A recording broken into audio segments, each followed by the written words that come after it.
तो कैसे हैं आप लोग? आप लोग बहुत ही अच्छे होंगे। तो एक बार आप लोग कमेंट करके बता दो, audibility, visibility are the perfect. आपको सुनाई दिखाई दे रहा है कि नहीं दिखाई दे रहा है? स्क्रीन पर जो लिखा है वो सब दिखाई दे रहा है? तो एक बार कमेंट बॉक्स में लिख दीजिए यस।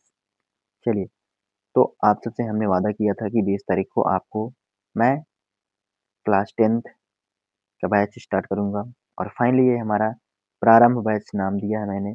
इस बैच का नाम हमने रखा है प्रारंभ बैच। आप लोग बताओ प्रारंभ बैच है, यह नाम सही है कि नहीं सही है? प्रारंभ बैच।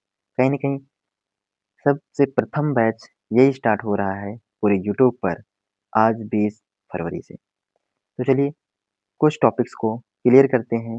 वीडियो थोड़ा छोटी होने वाली है क्योंकि अभी पहला लेक्चर्स है तो वीडियो को थोड़ा स्मॉल लेकर चलेंगे। ठीक? चलो आगे बढ़ते हैं। देखिए क्या है प्रारंभ बैच ठीक? रासायनिक अभिक्रिया एवं समीकरण। तो बहुत ही ध्यान से देखिए आप लोग को समझ में आएगा ये मेरी गारंटी है।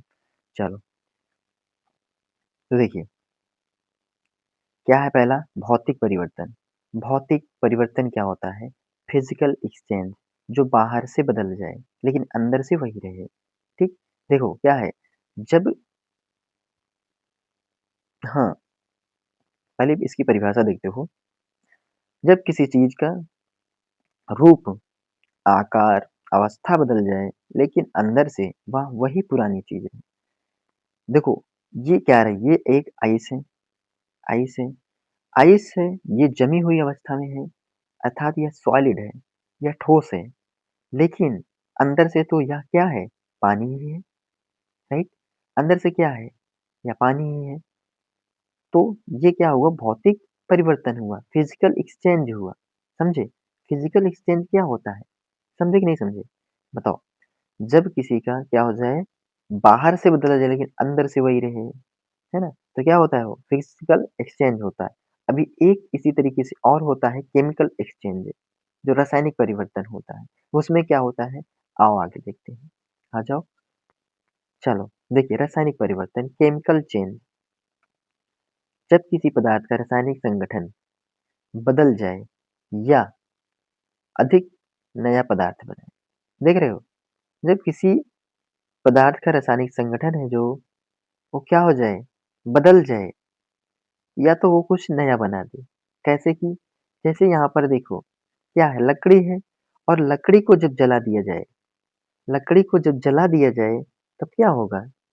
कुछ नया तो बनेगा ही, राख बनेगी, राख नया बनेगी। लेकिन एक कंडीशन इसमें और है, इससे जो नया बनेगा, उससे आप उसको नहीं बना सकते हैं। लेकिन जो भौतिक परिवर्तन था, इसमें क्या था?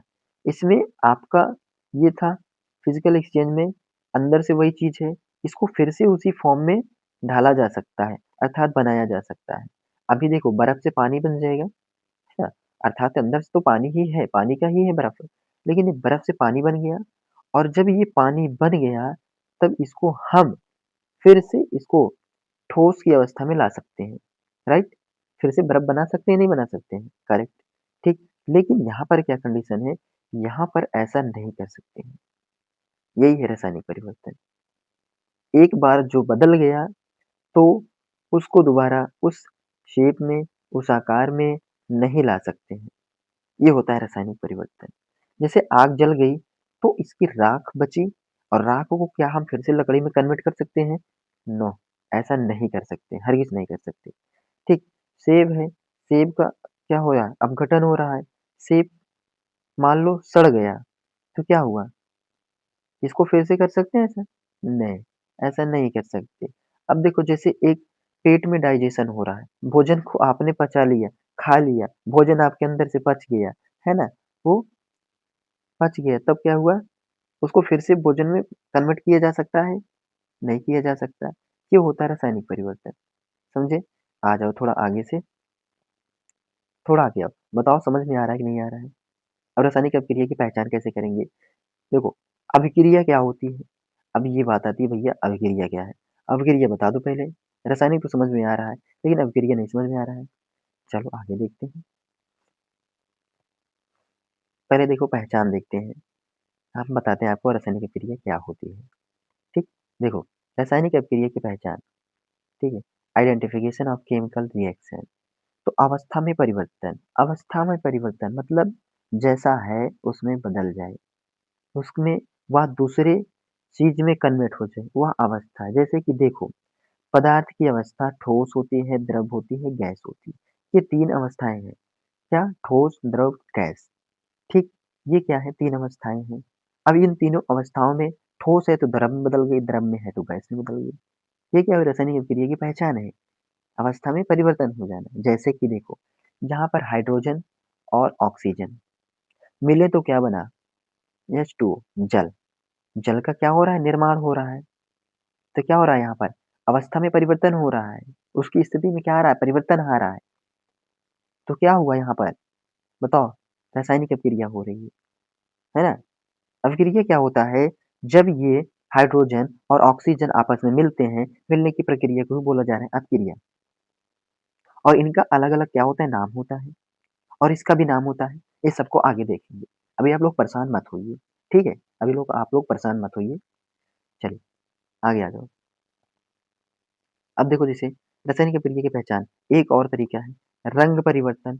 अब किसी में क्या हो जाए? रंग में परिवर्तन हो जाए, तो क्या होगा? रासायनिक परिवर्तन होगा। रंग में परिवर्तन हो जाए तो रासायनिक परिवर्तन होगा। जैसे देखो, जब अपक्रिया के बाद पदार्थ का रंग बदल जाता है, मतलब कुछ चीज़ है, कुछ कंपोनेंट्स हैं, आपस में मिलेंगे तो उसमें क्या होगा? रंग में परिवर्तन आ गया। तो रासायनिक परिवर्तन का संकेत है। पदार्थ की अवस्था ठोस, द्रव, गैस बदल जाती है। ठीक? नीले रंग के कॉपर सल्फेट, ये नीला रंग का क्या है? कॉपर सल्फेट का क्या है? विलयन है। जब लोहे की कील डाली जाती है तो विलयन का रंग क्या हो जाता है? बताओ। हरा रंग हो जाता है। ये कॉपर सल्फेट है और कॉपर सल्फेट में जब ये कील डाला गया तो इसका रंग इस तरीके से हो गया, अर्थात ये क्या हो गया? हरा हो गया, हल्का भूरा कलर में हो गया। तो क्या हुआ यहाँ पर? बताओ। यहाँ पर रासायनिक अभिक्रिया हुई, केमिकल रिएक्शन हुआ। समझ रहे हो? चलो आ जाओ। यहाँ पर समझ में आया यहाँ तक? बिल्कुल, बिल्कुल समझ में आया। ठीक। रासायनिक अभिक्रिया की पहचान देखिए, आइडेंटिफिकेशन ऑफ केमिकल रिएक्शन, फिर से एक तरीका है गैस का निकलना। जैसे कि किसी भी पदार्थ से गैस निकल रहा है तो वहाँ पर रासायनिक अभिक्रिया हो रही है। अर्थात जब सब्जी बनती है तो क्या होता है? उसमें से गैस तो निकलती है कुछ ना कुछ ना, तो वहाँ पर क्या होता है? रासायनिक अभिक्रिया होती है। फिलहाल यहाँ पर देखते हैं एक छोटे से उदाहरण के साथ। जैसे देखो, अपक्रिया के दौरान बुलबुलों के रूप में कोई गैस बाहर निकलती है। क्या होता है? अपक्रिया जब होती है तो कोई गैस बाहर निकल रही है, जैसे कि अभी उदाहरण देखते हैं। जब जिंक को तनु हाइड्रोजन अम्ल HCl में डाला जाता है तो हाइड्रोजन गैस क्या होती है? निकलती है। समझ रहे हो? क्या होती है? निकलती है। ये सब क्या होते हैं? HCl क्या है? केमिकल है। ठीक है? HCl क्या है? एक केमिकल है। तो यहाँ पर उसको क्या डाला जाता है? तनु हाइड्रोक्लोरिक अम्ल में HCl डाला जाता है तो क्या होता है? H2 गैस बाहर निकलती है। अब देखो, एक दैनिक जीवन में उदाहरण देखते हैं। जब इनो को पानी में डालते हैं तो क्या होता है? कभी आपने इनो को पानी में डाला होगा। ये जो इनो दिख रहा है, इस इनो को आपने पानी में डाला होगा, आपने पिया होगा, तो उसमें से छोटे-छोटे क्या होते हैं? बुलबुले निकलते हैं। It is clear? ये बुलबुले कार्बन डाइऑक्साइड CO2 गैस के निकलने के कारण बनते हैं। जब कार्बन डाइऑक्साइड इसमें से निकलता है गैस, तब ये बुलबुले क्या होते हैं? बनते हैं। क्या होता है? तभी तो ये बुलबुले क्या होते हैं? बनते हैं, जब कार्बन डाइऑक्साइड बाहर निकल जाती है। समझे? यहाँ तक क्लियर? ओके। थोड़ा-सा और देखते हैं, थोड़ा-सा और देखते हैं। रासायनिक अभिक्रिया की पहचान कैसे करेंगे? Identification of chemical reaction. फिर से वही एक तरीका है, ताप में परिवर्तन। अभी तक हमने 3 परिवर्तन देख लिया ना? अब देख रहे हैं, देखो अभी अवस्था में परिवर्तन, रंग में परिवर्तन, ठीक? गैस में परिवर्तन और गैस का निकलना देख लिए। अब देख रहे हैं ताप में परिवर्तन। तो ये चारों आपको याद होना चाहिए। ताप में परिवर्तन कैसे? Change into temperature. जैसे कि कई बार देखो क्या होता है, अपक्रिया के दौरान तापमान बढ़ जाता है। देखो, अपक्रिया शब्द जो मैंने इसका मतलब बताया, जैसे अपक्रिया होती है, अपक्रिया को याद रखना, अपक्रिया क्या होता है। ठीक? अपक्रिया, गर्माहट आती है। क्या आती है? गर्माहट आती है या जाता है, या घट जाता है, ठंडक महसूस होती है। जब चूना कैल्शियम ऑक्साइड को पानी में मिलाया जाता है, तब बर्तन क्या होता है? गर्म हो जाता है। आपने कभी चूना ऑक्साइड को क्या किया है? पानी में मिलाया है? आपके घर में चूना आता होगा, कौन-सा चूना? जो हम लोग क्या करते हैं घर को पेंट करने के लिए प्रयोग करते हैं, वही चूने की बात हो रही है। उस चूने को जब पानी में डाला जाता है तो क्या होता है वह? बहुत ही गर्म हो जाता है, समझे? वह क्या होता है? बहुत ही गर्म हो जाता है, ओके? तब वहाँ पर क्या हो रहा है? ताप में परिवर्तन कर रहे हैं, ताप उसमें डाल रहे हैं, तब क्या हो रहा है? रासायनिक क्रिया हो रही है ना? इस तरीके से पहचान सकते हैं रासायनिक क्रिया को, ठीक? एक और देखते हैं छोटा-सा, देखिए, जैसे ये अपक्रिया की पहचान, अवक्षेप का निर्माण, अवक्षेप का निर्माण, कुछ बन रहा है, देख रहे हो? आपको यहाँ पर कुछ दिख रहा है? ठीक है, बहुत अच्छा लग रहा है ना? ठीक है, चलो। अवक्षेप एक अघुलनशील, न घुलने वाला ठोस पदार्थ होता है। ये क्या है? न घुलने वाला ठोस पदार्थ, जो विलयन बनता है और नीचे बैठ जाता है।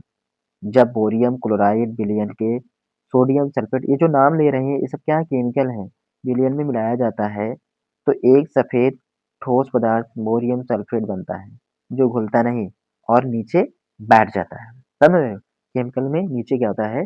बैठ जाता है। अब जैसे कि एक उदाहरण देखते हैं, जब दूध में नींबू का कोई खट्टा पदार्थ डालते हैं तो दूध क्या होता है? फट जाता है। फटता ही नहीं फटता है? दूध क्या होता है? फट जाता है। और एक ठोस जमा हुआ पदार्थ का निर्माण करता है। इसी तरीके से वहाँ पर जो मैंने आपको बोरियम क्लोराइड का उदाहरण दिया, सोडियम सल्फेट का उदाहरण जो दिया अभी, वो ऐसा ही हो रहा है। ठीक? तो वो बनता क्या है? एक पनीर बन जाता है अर्थात छेना बन जाता है, जो द्रव से अलग हो जाता है। पनीर को ही अवक्षेप बोला जा रहा है। समझ रहे हो? पनीर को ही क्या बोला जा रहा है? अवक्षेप बोला जा रहा है। तो यहाँ तक हमने आपको 5 तरीके बताए, कुल मिलाकर। ये पाँचों तरीके आपको पते होने चाहिए और इसके आगे की क्लास करेंगे। आपको बहुत पॉइंट्स हैं बताने के लिए, इसकी आगे क्लास स्टार्ट करेंगे नेक्स्ट डे। अभी क्लास को थोड़ा छोटा रखते हैं, ताकि किसी को दिक्कत ना आए क्लास को वॉच करने में। एक बार आप लोग क्लास को वॉच करिए, देखिए, आपको खुद पता चल जाएगा क्या क्वालिटी है, क्या क्वालिटी नहीं है। तो चलिए, मिलेंगे नेक्स्ट वीडियो में आप सबको और हमारे चैनल को फॉलो कर लो। आप सबका बहुत-बहुत धन्यवाद। यहाँ तक आपने देखा तो आप सब वाक़ई में बहुत ही बधाई के पात्र हैं। आप सबका बहुत-बहुत धन्यवाद।